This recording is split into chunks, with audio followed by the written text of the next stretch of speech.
Hey guys, welcome to the Pod Sound School YouTube channel. If this is your first time here, we help podcasters, entrepreneurs, artists, and content creators to create, to produce, to plan, and to launch and promote successful podcasts. On today's quick episode, I'm going to walk you through a very affordable DIY podcast studio setup. This setup is good too if you're thinking about converting one of your rooms into a YouTube studio, or if you're recording music like acoustic instruments, acoustic guitar, or vocals. You really want to sound treat your room. So whether it's for a podcast or a YouTube video or a music production studio, we're always trying to improve the sound quality. Especially in video, it's so easy to overlook our sound quality. And the first place we look when we're trying to improve our sound quality is the microphone. We want to get a better microphone. But I would say rather than spend hundreds of dollars on a microphone, first we need to take a look at the room we're recording in. What does your room look like? Is it creating problems like reflection? And does it sound good before it even travels into the microphone? So let's say you're gonna buy a $500 microphone.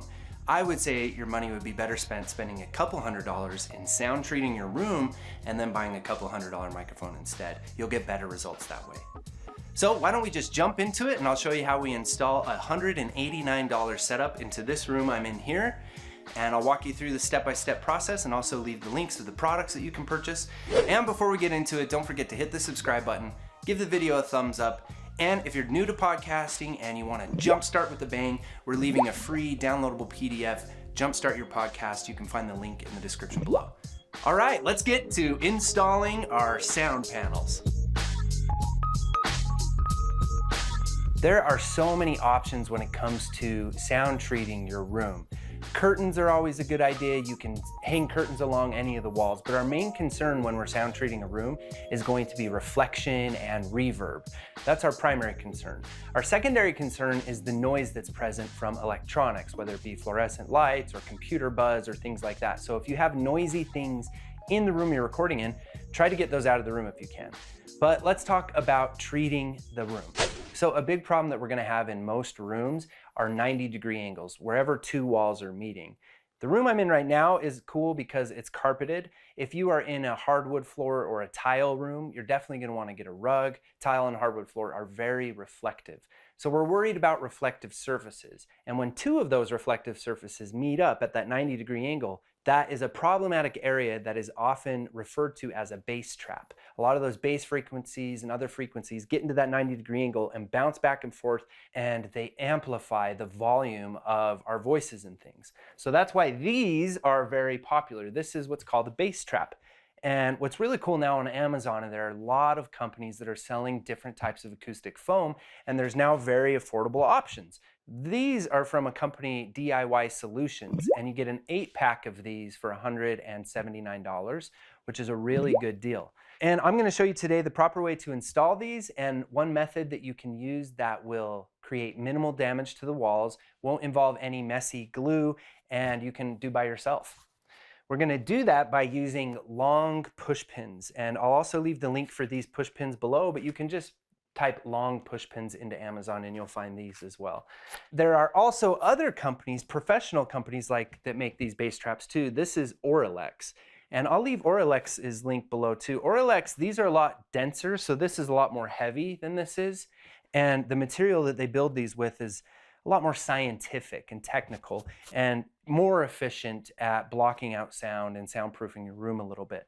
But in comparison, you get an 8-pack of these for closer to $800 in comparison to a $200-ish range. So we're gonna go with the $200 range and see how it works in this room. All right, so if you look up here to this 90-degree angle, I'm choosing to do this wall right here. And I think that's a good idea to look at your room and to analyze where is the biggest, longest 90-degree angle at. And that's the biggest problem to attack. If it's only in your budget to get 1 pack of these, this will give you 16 linear feet. So you can measure your room.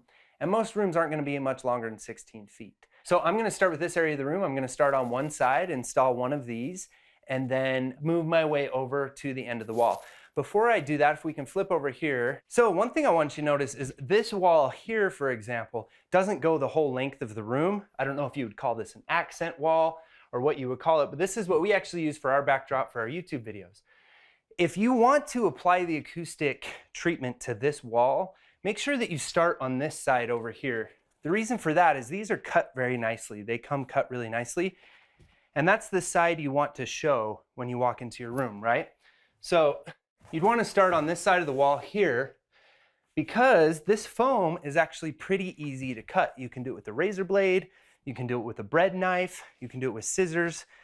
There's a lot of different ways you can cut it, but it is difficult to cut to make it look pretty.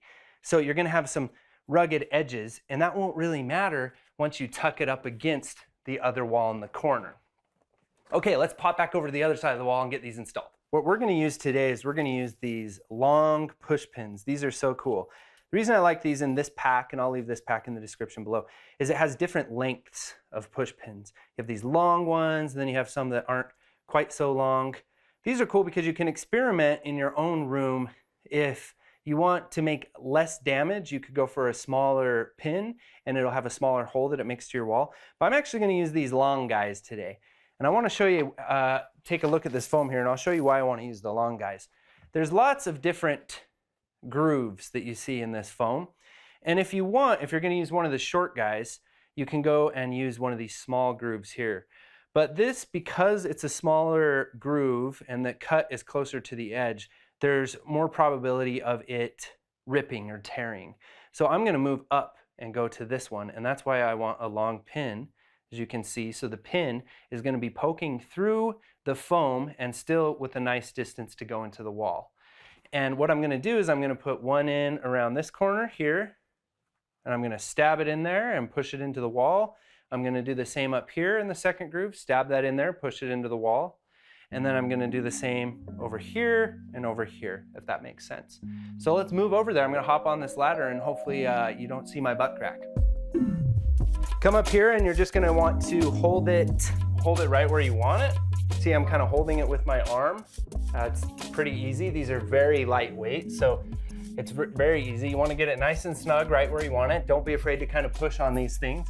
And then, like I said, from the second groove here, I'm gonna come in about in 2 inches from the center, and I just push the pin in, and boom, the first pin is in. I pushed it in nice. And then right here too, so this is the first groove. I'm gonna go up 1 groove, come in about 2 inches from it, and you can see I just push it in. And these can be a little hard on the fingers to push in, so you can put a little tape around your finger. A Band-Aid would work really good if this is hurting your fingers too bad. As you can see, just with these 2 pins here, it's already holding the weight of the foam, which is pretty cool, but you do want to make sure to put 1 in each corner. Okay, so I'm going to come in here on this second, and I'm going to go in from the wall a little bit.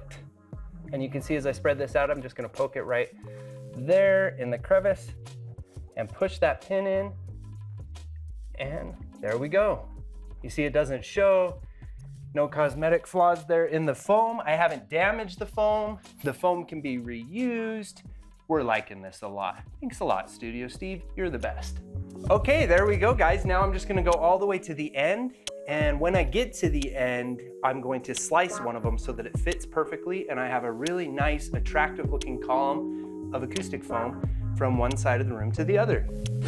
Okay, so I got most of them installed, and now if you look up there, you'll notice that there's a piece of the wall missing that is smaller than the 24 inches of this. So we need to cut this.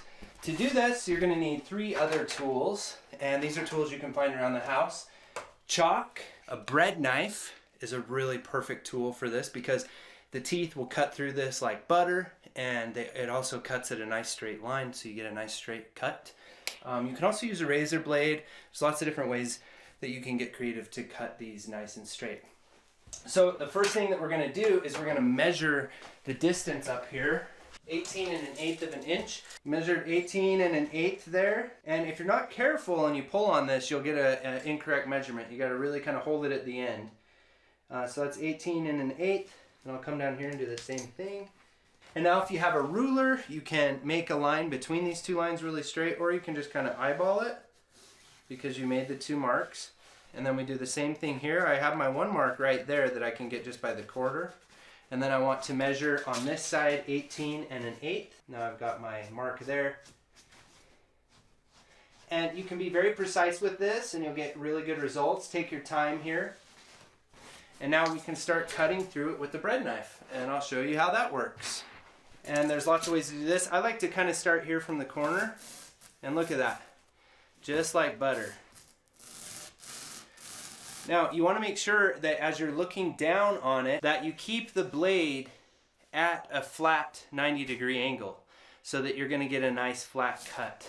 You just want to make sure that you're keeping in mind which way your blade's going, and then you can kind of start to turn it, and you can make big long cuts. Nice straight long cuts. Nice straight long cuts.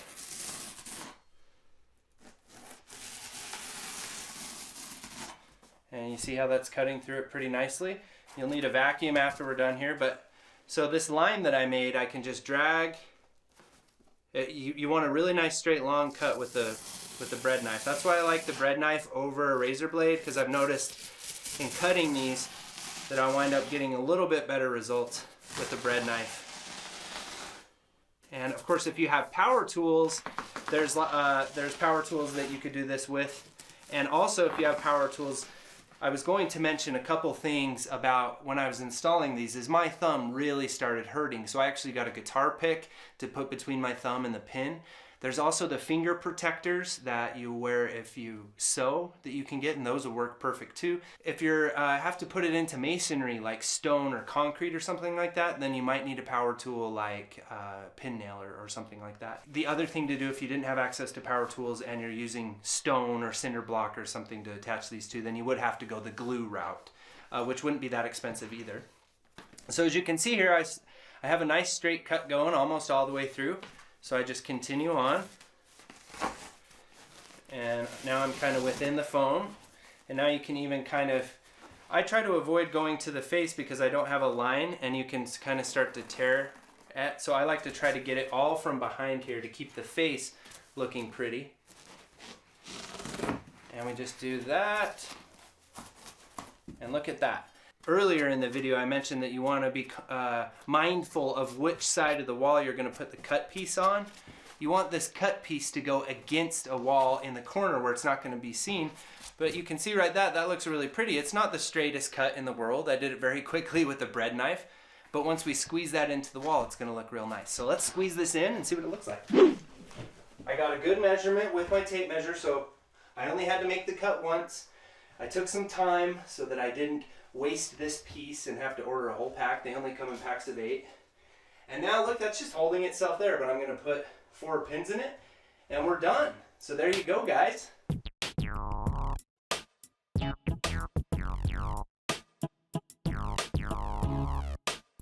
So I have a condenser mic set up here, and it's on an omnidirectional polar pattern, and I'm gonna crank up the compression so we can really hear what this room sounds like. I'll do a before and after comparison. I have not installed the acoustic panels yet, so here's a quick comparison. Pay attention to how the room sounds. Check, check. Testing. The swan dive was far short of perfect. The beauty of the view stunned the young boy. 2 blue fish swam in the tank. And now we have the acoustic foam installed. Test, check, testing. The swan dive was far short of perfect. The beauty of the view stunned the young boy. 2 blue fish swam in the tank. And there we go. That sounds a lot better. If you wanted to take another pack of these and put them around the rest of the top of the perimeter, it looks really nice. It's got a cool studio vibe to it, and it dramatically improves the sound of your room for only a couple $100. And there we go, guys, a nice sound setup. We can turn any room into a really sound controlled environment. I hope you found this video useful. If you have any other questions, let us know in the comments below, or you can always come find us on Instagram or Twitter at Pod Sound School. And if you haven't yet, come join our Facebook group, Podcasting for Bosses. See you next time.